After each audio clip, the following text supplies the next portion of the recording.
Bom dia a todo mundo que está nos ouvindo agora. A minha fala sobre hoje, eu venho lembrar uma data que marca profundamente a minha história, a minha vida, uma data que me move, que me emociona. Venho lembrar que amanhã, quarta-feira, é 31 de março, e completam 57 anos do golpe militar no Brasil.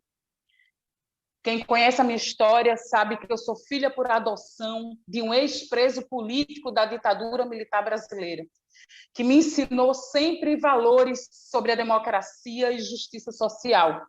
Não poderia deixar passar essa data em branco sem chamar atenção para toda a violência que o Brasil sofreu por mais de 2 décadas. Foram 21 anos. E é preciso lembrar a ditadura e de todas as pessoas que foram mortas, que ficaram desaparecidas em busca da liberdade.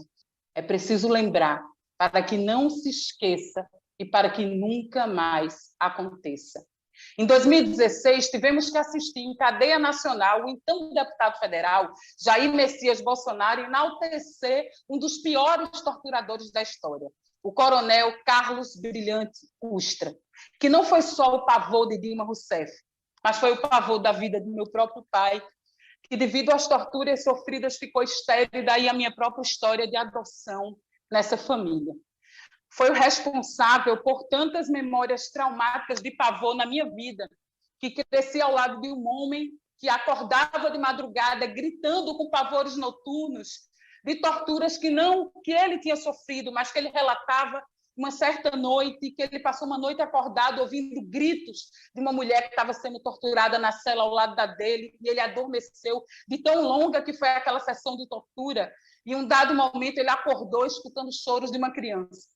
Ao lado da cela dele, uma mulher deu à luz durante a sessão de tortura, depois ele soube que morreram aquela mulher, aquela criança, e naquela cela estava o coronel Brilhante Ustra. Então, eu não posso deixar de lembrar esse dia que é tão marcante para mim.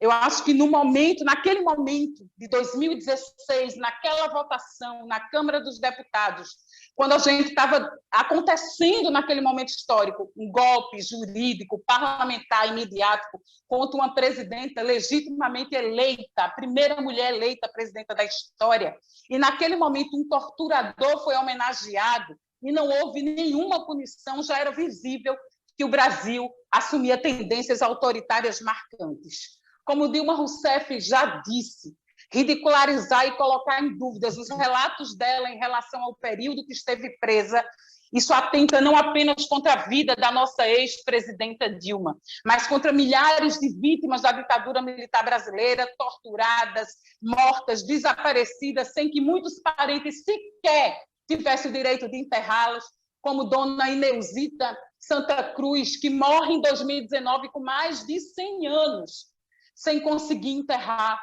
o corpo do seu filho, Fernando Santa Cruz. E é preciso lembrar que um presidente da República, ele critica diversas vezes a busca por desaparecidos políticos, quando ele chega a dizer que quem procura osso é cachorro, que o erro da ditadura foi torturar e não matar. Isso é um escárnio, isso é desumano. E, para nossa surpresa, recentemente, o TRF-5 daqui de Pernambuco, o 5º Tribunal Regional Federal, decidiu que o governo federal pode comemorar o golpe de 1964. Isso mesmo, pode comemorar algo que significou morte, sequestro, estupro, tortura. Isso é inadmissível, isso é uma violação grave aos direitos humanos. Não há o que comemorar, não há o que comemorar. Foram muitos mortos pela ditadura militar brasileira. Não há o que comemorar e precisamos defender a democracia quando temos um presidente que faz alusão ao pior ato institucional da nossa história, o AI-5. Na semana passada, o assessor internacional do presidente, em plena audiência do Senado, fez um gesto da supremacia branca que qualquer governo com a mínima responsabilidade histórica não teria permitido, como é o caso da Alemanha. Acho que nós precisamos lembrar que ainda ontem o ministro da Defesa, Fernando Azevedo, foi demitido com rumores que ele se negou a apoiar o estado de sítio, só para concluir, que suspende direitos políticos. E eu concluo dizendo que foram mais de 400 mortes e desaparecidos no Brasil.